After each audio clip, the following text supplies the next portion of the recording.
Hi friends, சிறகடி காசி lovers. இன்னைக்கான எபிசோட் என்னென்னு பார்க்கலாமா? ஸ்ருதிக்கிட்ட வந்து விஜயா வந்து சொல்லிகிட்ருக்கா எல்லாமே.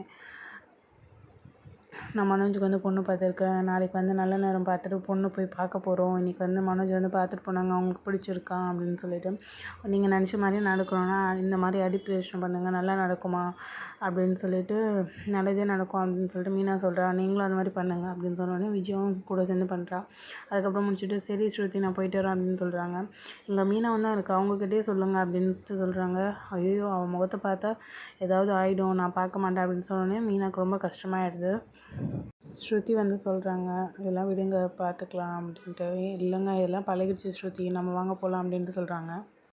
விஜயாவும் மனோஜ் மட்டும் பொண்ணு பக்கத்துக்கு போகிறாங்க. உள்ளே போயிட்டு உட்காராங்க. வாங்க அவங்க உட்காருங்க, எல்லோரும் பேசிகிட்ருக்காங்க. எங்கே உங்கள் ஹஸ்பண்ட் காணோம், உங்கள் பையன் மருமகள்லாம் காணோம், எல்லாேருக்கும் வேலை இருக்குது அதனால் போயிருக்காங்க அப்படின்னு சொல்லிட்டு சொல்கிறாங்க. சரி பொண்ணை கூப்பிட்டுங்கன்னொடனே பொண்ணு வராங்க.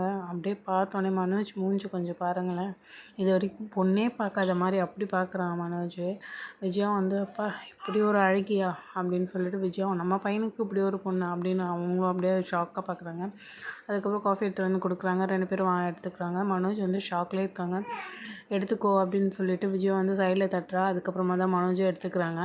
எடுத்துகிட்டு 2 பேரும் பேசிகிட்டு இருக்காங்க. அதுக்கப்புறமா பொண்ணு வந்து சொல்கிறாங்க, நான் மாப்பிள்ளைக்கிட்ட கொஞ்ச நேரம் பேசணும் அப்படின்னு சொல்லிட்டு அதுக்கப்புறம் பேசுகிறதுக்காக மேலே போகிறாங்க. அதுக்கப்புறம் எல்லாமே சொல்லிகிட்ருக்காங்க. நீங்கள் ஏன் உங்கள் முன்னாள் மனைவி வந்து இது பண்ணிட்டீங்க, டைவர்ஸ் பண்ணிட்டீங்க அப்படின்னு சொல்லிட்டு என்கிட்ட நிறைய விஷயத்த வந்து அவள் மறைச்சிட்டா அப்படின்னு சொல்லிட்டு. அப்போ வந்து அவங்க மறைச்சதால தான் நீங்கள் டைவர்ஸ் பண்ணீங்க, அவங்கள பிடிக்காமல் நீங்கள் டைவர்ஸ் பண்ணல அப்படின்னு சொல்லி பேசிகிட்ருக்காங்க. அதுக்கப்புறமா நீங்கள் என்ன பண்ணுறீங்க, எனக்கு பாட்டு வாக்கிங் போகிறது எல்லாம் பிடிக்கும் அப்படின்ட்டு இவங்க சொல்லிகிட்ருக்காங்க.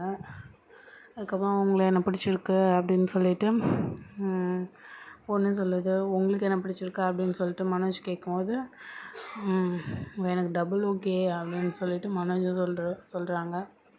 அதுக்கப்புறம் சரி வாங்க நம்மளோட முடிவு நாம் சொல்லிட்டோம், நம்ம பெரியவங்க என்ன முடிவு எடுக்கிறாங்கன்னு பார்க்கலாம் அப்படின்னு சொல்லிட்டு கீழே போகிறாங்க. கீழே போனோடனே அவங்க பெரியவங்க ஒரு தாத்தாவும் அவங்க வராங்க.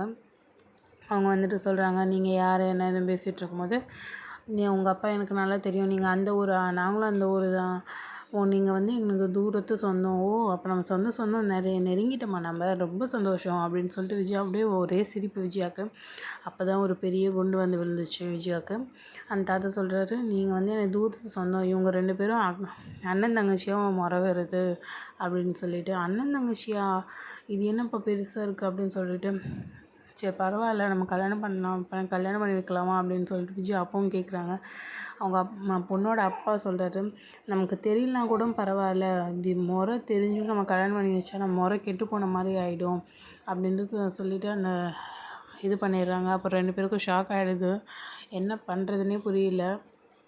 அதுக்கப்புறம் அவங்க அப்பா சொல்கிறாங்க, உங்களுக்கும் நீங்கள் எங்கள் சைடில் எதாவது பொண்ணு கிடைச்சாலும் நான் வந்து உங்களுக்கு உங்கள் பையனுக்கு சொல்கிறேன், உங்கள் சைடில் எதாவது பையன் கிடைச்சாலும் நீங்கள் எனக்கு சொல்லுங்கள் அப்படின்னு சொல்லிட்டு சொல்கிறாங்க.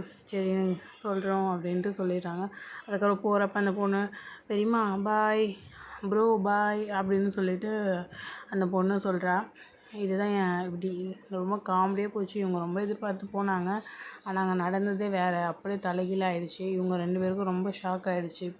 வெளியே வந்தோடனே அண்ணாமலை கால் பண்ணுறாரு, என்ன போன காரியம் நல்லபடியாக முடிஞ்சுதா, என்ன ஆச்சு அப்படின்னு சொல்லிட்டு.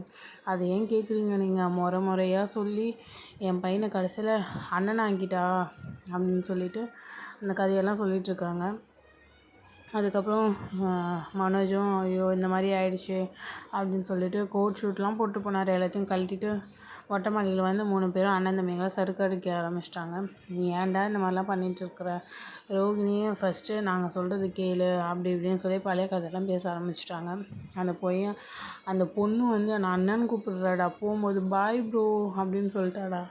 எவ்வளோ அழகாக இருந்தா தெரியுமா, இப்படிலாம் நடக்கும்னு நான் நினைக்கல. என் வாழ்க்கையில் மட்டும் இல்லாத ட்விஸ்டெல்லாம் வருதுடா, திடீர்னு வருதுடா அப்படின்னு சொல்லிட்டு மனோஜ் அவர் சொல்லிகிட்ருக்காங்க.